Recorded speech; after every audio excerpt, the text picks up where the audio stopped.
Hello everyone, welcome. Today we're reviewing Subclasses Part 5, which is another Unearthed Arcana. I'm kind of surprised they're doing one this close to the release of Tasha's, but I'm guessing this probably won't be in Tasha's. Today we've only got two subclasses. We've got the Way of the Ascendant Dragon and the Warden. Drakeguard. I'm going to call it Warden. Warden sounds cooler. Let's jump right into the Way of the Ascendant Dragon. This is basically a monk that can punch like a dragon, but not like a dragon because dragons don't turn their punches into elements. You can do elemental punches. The first thing you get is Draconic Discipline, which means that when you hit someone with an unarmed attack, you can change the damage type to acid, cold, fire, lightning, or poison.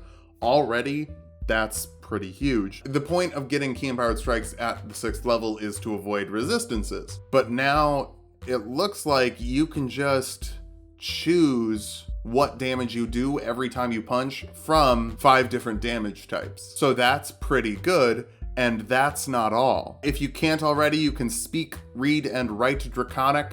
That's great. I mean, it's just an extra language. That's fine. It doesn't even give you the option to get another one if you already do speak Draconic, so that's fine. And if you fail a Charisma, Intimidation, or Persuasion check, you can use your reaction to re-roll, just going into your dragonness and being cooler. So it's a Charisma ability on a monk, which isn't bad. It's already super good that you can just choose from, well, actually 6 types of damage, because you can probably still do bludgeoning with the unarmed attack. Getting to re-roll 1 charisma check per long rest in addition to that, pretty good. And we're not done yet, because you get Breath of the Dragon, which lets you make a 20-foot cone or a 30-foot line that's 5 feet in front of you of acid, cold, fire, lightning, or poison damage equal to double your martial arts die. So not only is it double the damage of a regular attack, it also can do half damage if it misses when they make the saving throw against your monk save.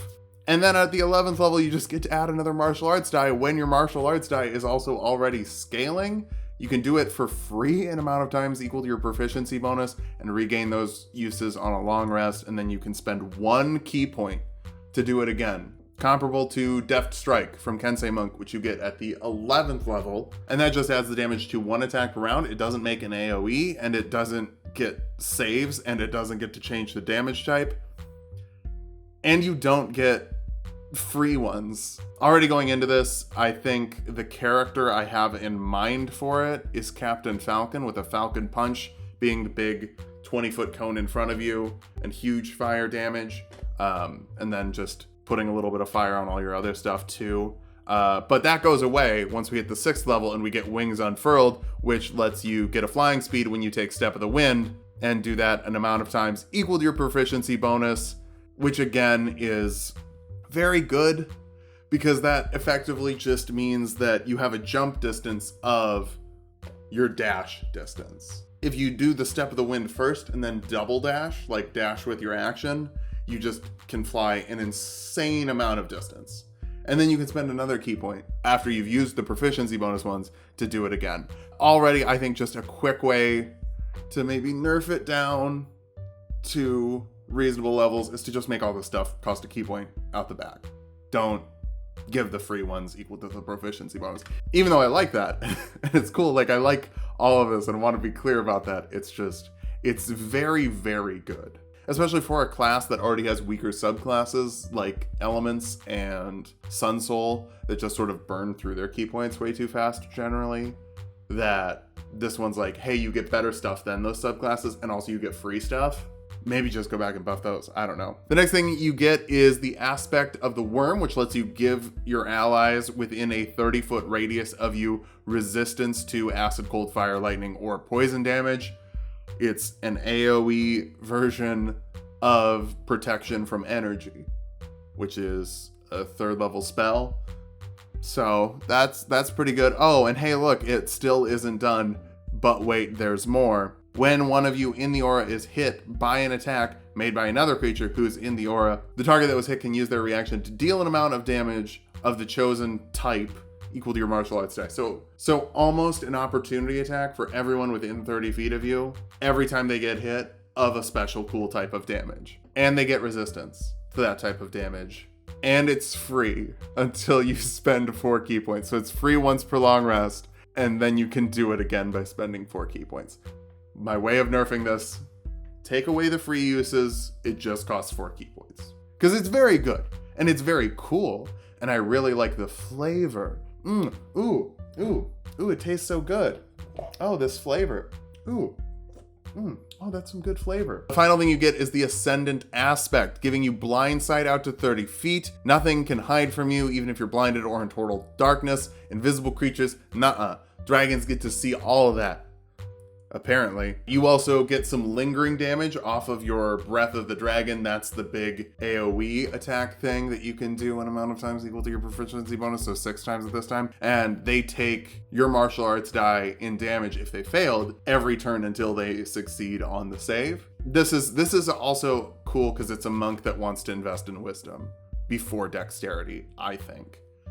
Which I like also, because most of the monks it's still like, well, just do the dexterity, you know, well, maybe we'll get wisdom later. This one says get the wisdom first, and I like that when you've got a mad class to say, hey, that secondary one that we normally don't take. Finally, when you activate that aspect of the worm defensive buff, any creatures you want in the area, you deal 4d10 acid, cold, fire, lightning, or poison damage to. With this, you can be kind of a paladin, you can fly. It's sort of like it's a paladin sorcerer on a monk. So take all of the just regular physical buffs you get from being a monk, unarmored defense, martial arts, add in the best stuff from paladin, like the auras, and flying speeds and AoEs of damage from sorcerer, and just being good at talking from sorcerer too, because, you know, why the heck not? And you've got this amazingly powerful, wonderful subclass. Great work. I really like it. Is it still Captain Falcon? Not really. But if I did a Captain Falcon build, I'd probably just, you know, I'd go ahead, I'd maybe take 6 levels. I know Captain Falcon doesn't get wings, but anytime you give a creature wings in an ability, that's flavor that they added. So you can just take that flavor out. Nothing's stopping you. But I wonder, is the ranger going to be as good? The Draken Warden. Now this is a ranger that flies around on a dragon. Obviously Hiccup from How to Train Your Dragon comes to mind. Daenerys Targaryen from Game of Thrones. I've often joked that the reason there isn't a dragon riding subclass is because no one would ever choose any other subclass. They would just choose this one. So let's talk about it. Is it really good? Should you abandon all other subclasses to ride a dragon? And the answer is, if you want. First, you get a Drake companion. This is a small dragon, emphasis on small, meaning you can't mount it. And what's this speed? 40 feet? That doesn't say flying speed. What the Shrek?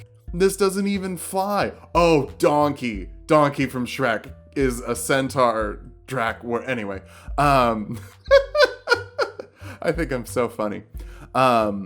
You basically get to summon a Drake as an action.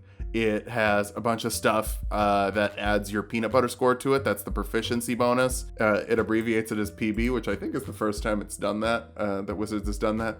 I'm going to call it peanut butter. It's got AC equal to 14 plus the peanut butter. Hit points equal to 5 plus 5 times your ranger level. And saving throws. It's got Dex 1 plus the peanut butter and Wisdom 2 plus the peanut butter. I guess it has a challenge rating. In case one of your buddies wants to kill it for XP, that's kind of messed up. But it hangs out for a number of hours equal to your proficiency bonus or until it hits 0 HP.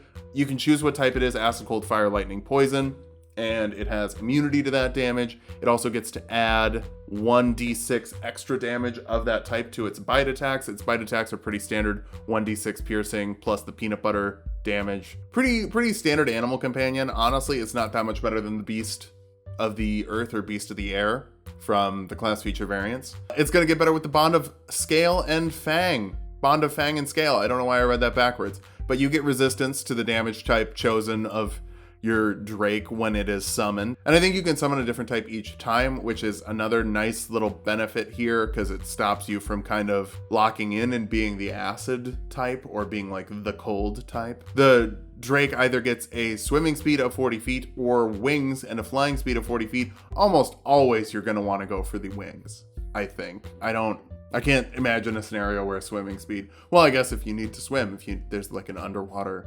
chasm. And the bite attack deals an extra 1d6 of the damage type. So that's 3d6 damage per round. As a bonus action on your turn, so you just command it to make those attacks again. Ranges have some bonus action stuff. Putting Hunter's Mark on is a bonus action. But other than that, you're not really using your bonus action for a whole lot. It's not that bad that it takes your bonus action to make this thing do its thing. 11th level, you get Drake's Breath. Now your Drake can breathe either acid, cold, fire, lightning, or poison damage.